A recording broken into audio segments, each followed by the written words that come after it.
Assalamu alaikum rahmatullahi barakatuh, everybody. I'm Preacher Mars, host of the SOS the Shout Out Show. Hope you're having a good day. Today's segment, of course, is Potluck Sunday with Preach. Our subject will be celebrating grandmothers. Now, before we get into all of that, you know, I want to make sure that when I say celebrating grandmothers, I'm not leaving out any grandfathers. Literally, particularly in Islam, we all fall in the same place. That's a place of respect and reverence. I love the idea of grandmothers. And I'm saying this because, a grandmother and a grandfather, we have different relationships. I know I did as a kid, how I dealt with my grandfather, how I related to my grandmother, and it was all love, brothers and sisters. I believe to have grandparents, to be able to have grandparents that you can relate to, that you can talk to, particularly when you're young, is definitely some type of an amount. It's a blessing because it really gives you a way to pattern your own relationships with your parents and also how you raise your kids as you get older. Now, before we get started, there are a lot of jokes about grandmoms and things like that. And some of the jokes are hilarious, but they really underscore the fact that this is such a special relationship that to be a grandmother, to stay on this earth, means that you've dedicated yourself in some way, shape, or form to the fact that you want to see your children's grow. Now, in my family, of course, we had grandmothers, we had great grandmoms, and that's all well and good. But the idea, if you will, brothers and sisters, that I want to take the idea that family cohesion, if you will, a grandmother as a matriarch of the family, or a grandfather as a patriarch of the family, is something that we really need to investigate. I really want to not be willy nilly about this subject matter. I've prepared some notes, and I'm going to ask everybody before we get to the show, just show a little patience, if you will. When I say show a little patience, it's really the idea that I'm trying to establish a little bit of a rubric of grandparenting. Because we normally don't hear about grandparenting. What we hear about is parents, which is fine. And I'm going to tell you the reason why we hear about parents. But I also want to talk about the significance of grandparents in a global perspective, not just a family perspective, but in a global perspective, and why we should be really holding these grandparents up. We always talk about giving people their flowers while they're here, and that's important. But I also think it's important to talk about the structure of what it means to be a grandparent, the responsibility of what it means to be a grandparent. And in that space, we can grow a great appreciation. A lot of us have great grandparent stories, and I'm going to tell you, come on and talk about it. Today, though, is about grandmothers, brothers and sisters, it's about grandmothers, and we will have a show about grandfathers as well. But in this space, I'm asking everybody again to think a little bit oddly.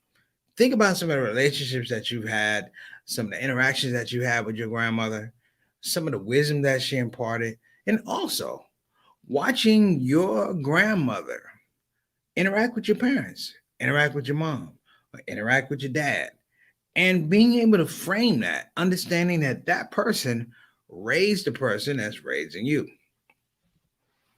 So, there are a lot of great stories that we're going to get into, inshallah.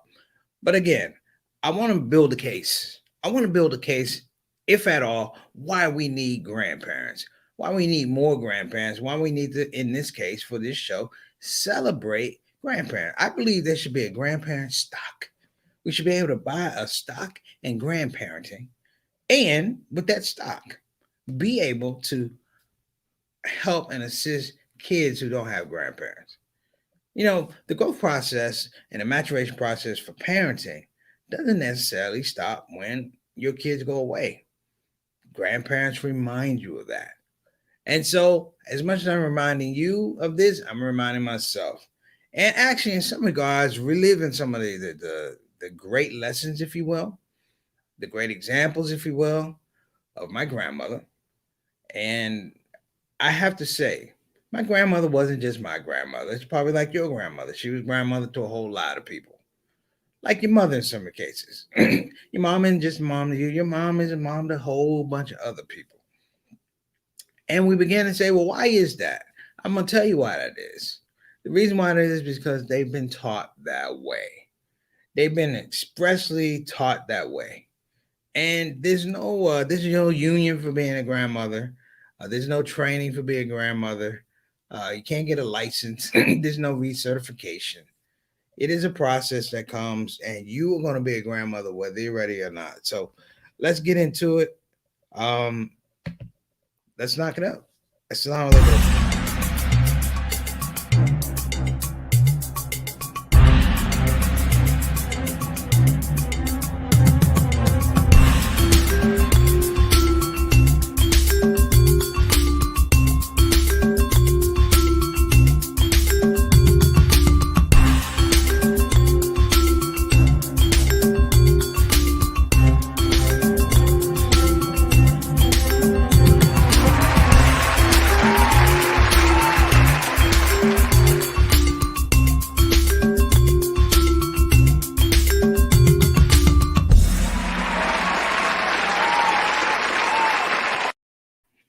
Welcome back, everybody.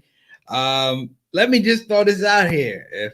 If my grandmother was looking at that show, she'd be like, "What is that boy looking at? Why is he looking at? Who is up there? Who is he talking to?" I can hear my grandmother say that. My fault was just I fixed the microphone and I did not fix the camera from yesterday. And that's a grandmother moment. Grandmothers like for you to explain things in specific detail, not so much that they understand, but more so they're making sure that you understand.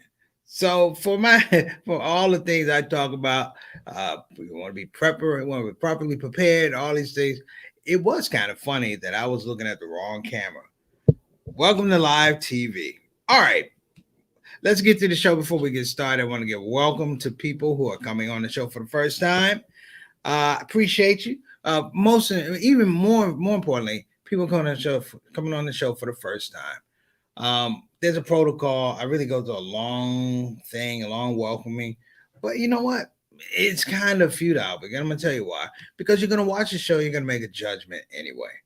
So after you make that judgment, go to the notification button, click the notification button, the like button, whatever. Let us know the subscribe button. And I have to say, big shout outs.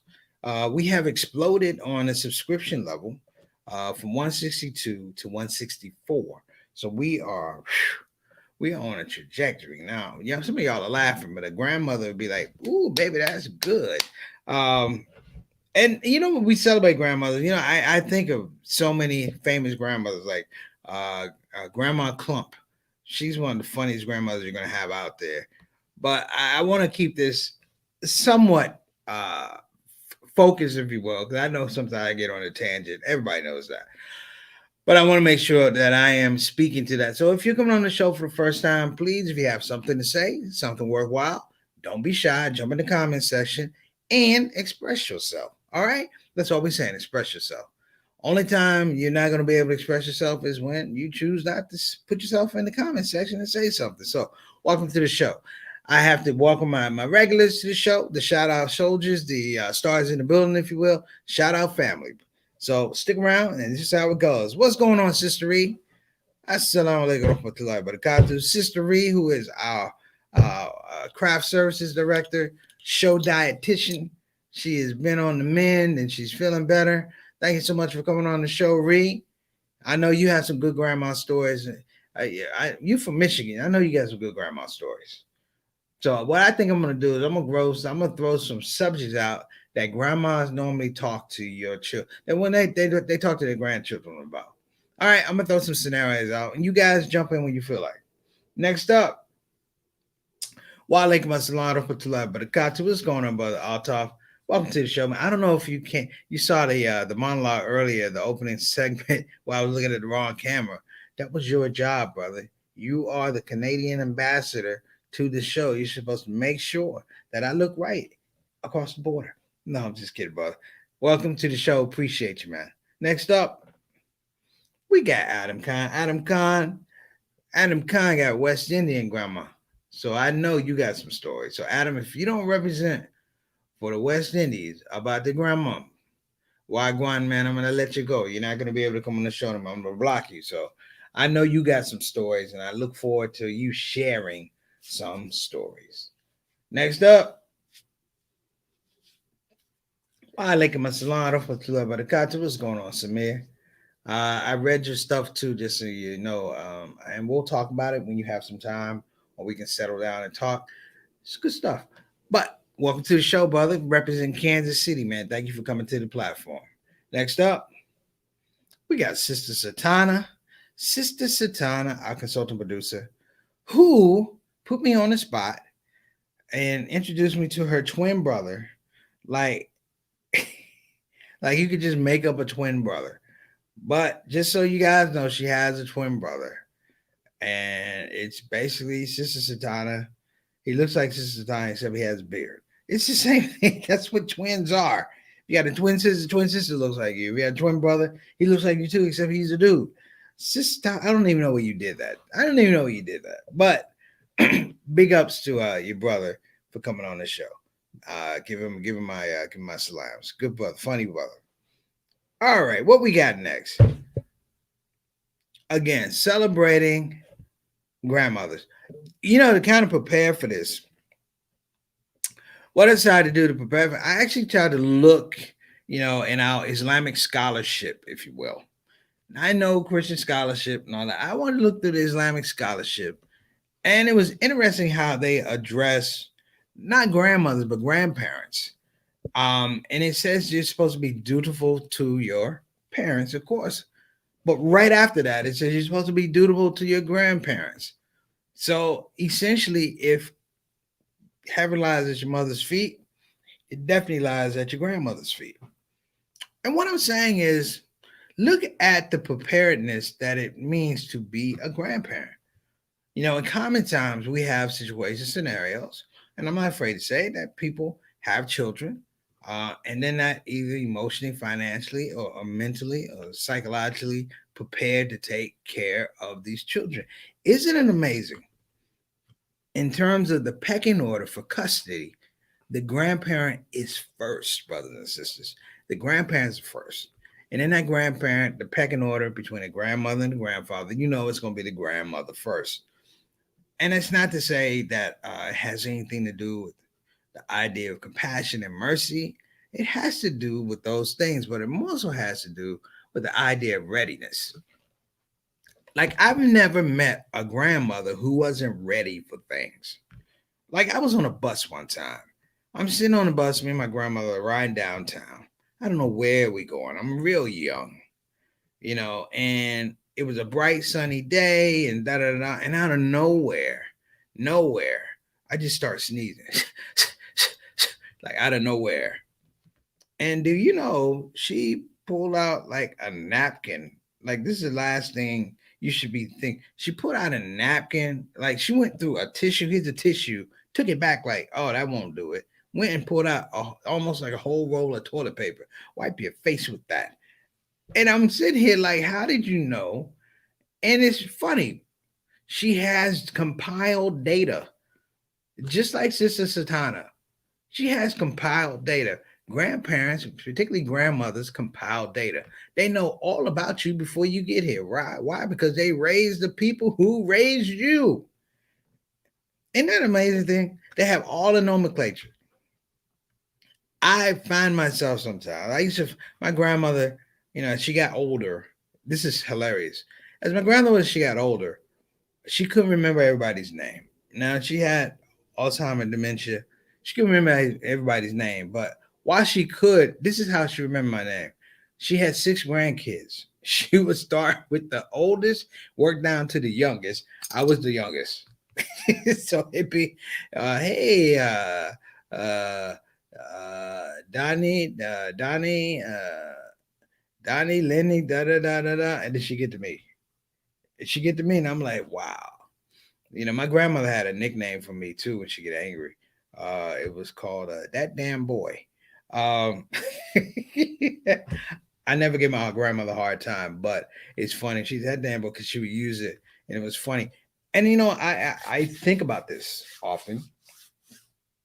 Many of us, and I thought about it during the pandemic, the amount of grandparents that were lost. I would love to see the data on the amount of grandparents that were lost, because we're dealing with elderly populations and systems are compromised and things like immune systems are compromised. But I'm like, if there were a valuation in terms of money for grandparents that were lost, I think we'd be in the trillions of dollars in terms of people left. So we got Samir. My grandmother is one of the greatest women I've ever known. She's one of the few people I know who love me unconditionally. Tragically, she passed away my 11th birthday. I miss her dearly. May Allah be pleased with her and give her the highest levels of paradise, Samir. And we asked that, I say nothing but doing grandma hair and nails at the age of 5 until she died. Yeah, and I think, you know what, Reed? I think the thing is, Reed, Derek, I think the thing is they let you do that. Like grandparents let you serve them. Yeah, does that make sense? Like they gave you a sense of service. Like your mom might let you do it, but when your grandma lets you mess with her hair or her nails, because your mom let you do something, you trying to mess your mom's hair up. My mom said, "You can do my nails." I'm putting nail polish all on her face.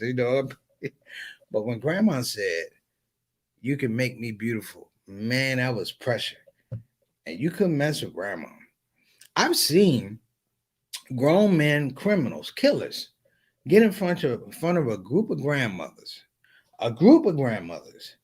and act like they had never run into original sin. Them boys were so nice.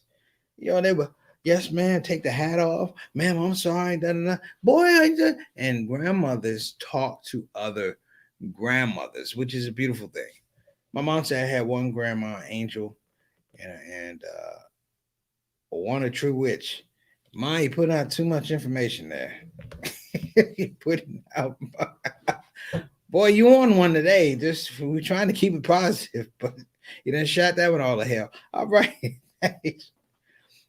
Well, now that we speaking, I have I had my grandmother on my dad's side, my paternal grandmother, but I never met my maternal grandmother, Gladys Bethel. Never met her, and it was interesting because my mom, of course, that my mom is the best intel for my grandmother. So you learn a particular type of behavior, you learn a particular type of culture. And I think, even my grandmother on my father's side, there were things that were meaningful expectations because grandparents, and I'll throw this out. Like my mother's grandfather passed away when I think I was still in elementary school. Yeah, definitely in elementary school. But I spent the majority of my not majority of my adult life, but up through my junior year of high school in Washington D.C. I had my grandfather with me, and I spent a lot of time with him because I was the youngest grandchild, and he had to retire. Like they had to make him retire, and his last couple of years he was in the house, and we spent a lot of time together, particularly during the summer. And I would see them a lot. I would see them a lot, and so I stole from them. Does that make sense? I stole from them. I had time with them that maybe other people didn't have, where they didn't have to worry about work and things like that. And I learned from my grandfather how to be an old man. I learned from my grandmother how to be an old man.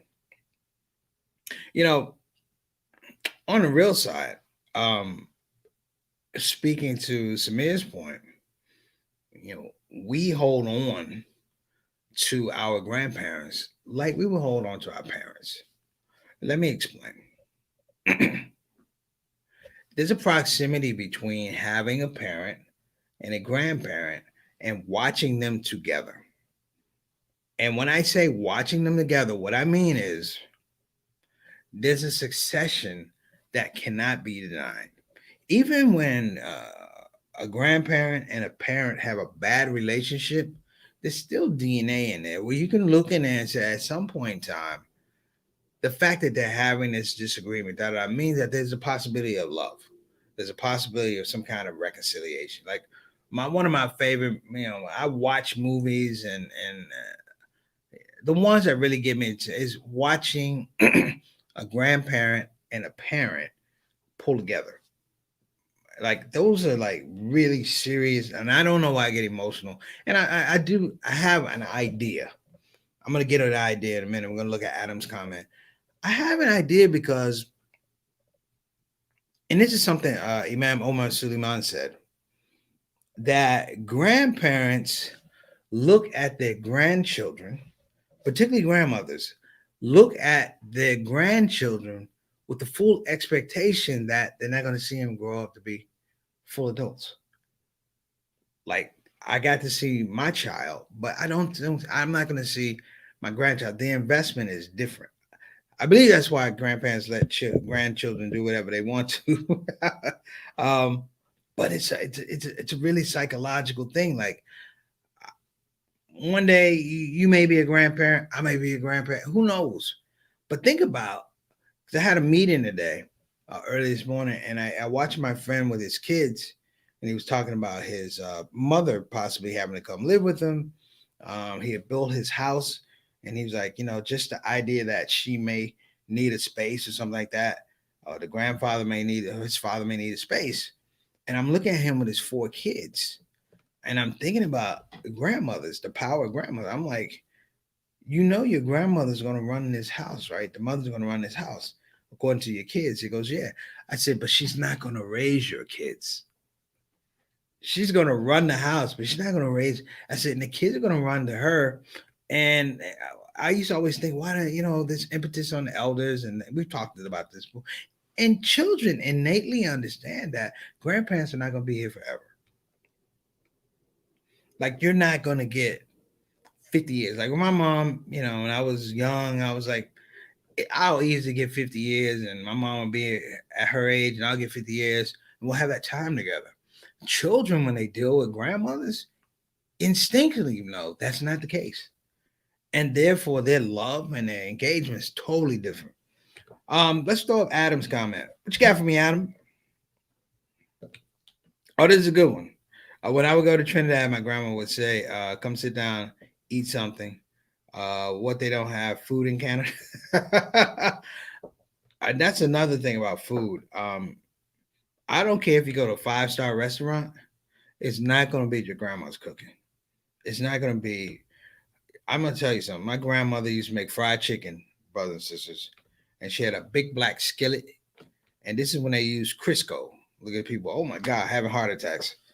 She never measured the amount of lard that she was going to put into it, but she would scoop it, bap, and hit another one, bap, and just let it melt. And for some reason, it was always the right amount of oil that fried that chicken. So when I'm talking about Adam, she cooked that night to make sure I had food for the morning. The one year I was there for Ramadan, even though she wasn't Muslim, yeah, it doesn't matter because her attention, if you will, Adam, is solely based on the fact that the time I have with this child, I have to make it comfortable.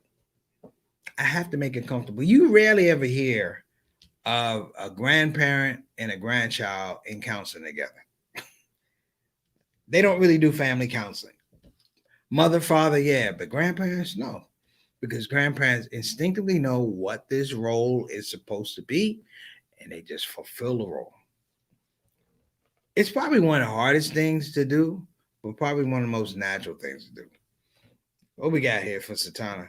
Love going to grandparents' house on Sundays. They would say, "Don't eat out of that pot. This one is for you. No pork." My aunt Ruth used to do the same thing, and my grandmother used to do the same thing. Sister Satana, for holidays. Spaghetti Thursdays was cool because they would try and fix. They would try and fix the spaghetti. It was meat sauce. It had ground beef in it, but they were like, we just made you sauce. I'm like, I'm not 100% Muslim. I'm not good at it that good. I'm like, throw that beef on it. Let me get some of that beef. But you know,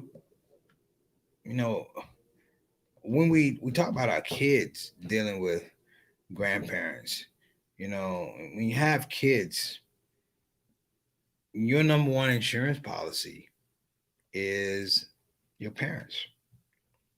That if anything would happen to you, you're secure with them raising your kids. And here's the reason why: because you're satisfied and appreciative of how they raised you. And that's a deep thing. And you can look at any management structure throughout the United States. You can look at any management structure throughout the United States. There's never going to be a better management structure than grandparents, or in this case, grandmothers. You're never going to get the information. You're never going to get the details. You're not going to get the history. You're not going to understand relationship.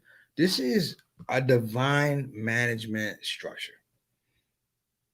Literally. You ever notice that a parent can say something to a kid not get it, but a grandparent can say something to a kid, get it right away. Get it right away. In fact, if you're a parent and you're having a difficulty with your child, just send them to a grandparent. It doesn't even have to be your parents in some regards. You can send them to other grandparents because it's a union. I keep telling you, it's a union.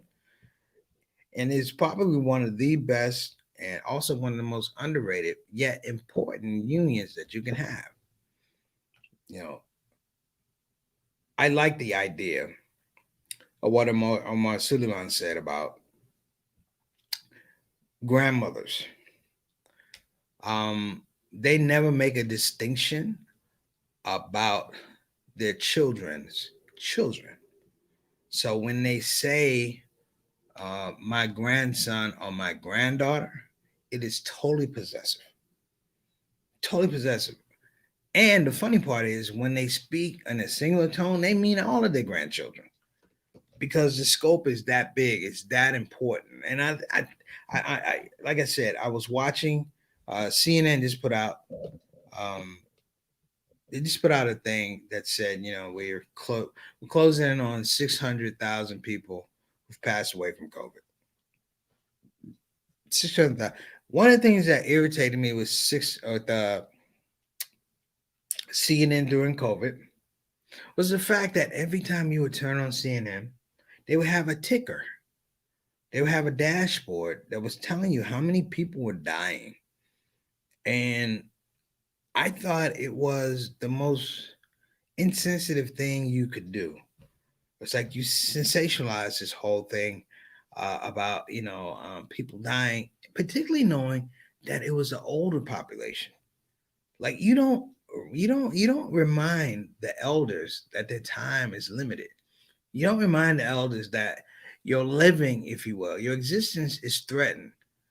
They know this without a pandemic. They know this in a natural body clock. And I felt like, there was a story. Um, and we're gonna come to your comment, Macy. There was a story about an Indian reservation, and it really resounded with me. It was a story about an Indian reservation, and because of COVID, the young kids couldn't be with the elders. Let me say it again: the young kids couldn't be with the elders. Now, in Native American culture, the children listen to the elders.